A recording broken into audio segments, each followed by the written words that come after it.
Welcome to the Genius Factory. Enjoy the video. In this video, I will show how to change the battery in your Honda Pilot key fob.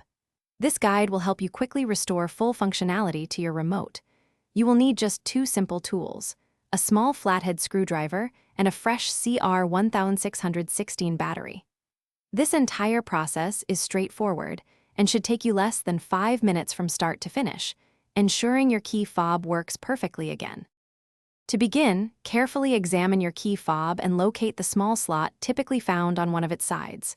This slot is designed for prying. Take your small flathead screwdriver and gently insert its tip into this opening. With a steady hand, slowly twist the screwdriver. You will hear a slight click as the two halves of the key fob begin to separate. Once open, carefully pull the two sections apart. Now that your key fob is open, observe the existing battery's orientation. Typically, the positive side faces upwards. Using your small flathead screwdriver, carefully and gently pry the old CR1616 battery out of its slot. Once removed, take your new CR1616 battery. Place it into the compartment, ensuring the positive side, usually marked with a plus sign, is facing upwards, just like the old one. With the new battery securely in place, it is time to reassemble your key fob.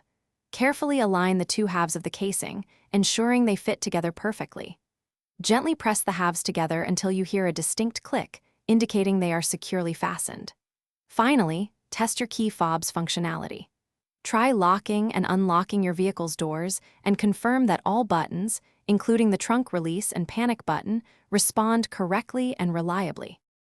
Thanks for watching. If you found this helpful, don't forget to like and subscribe.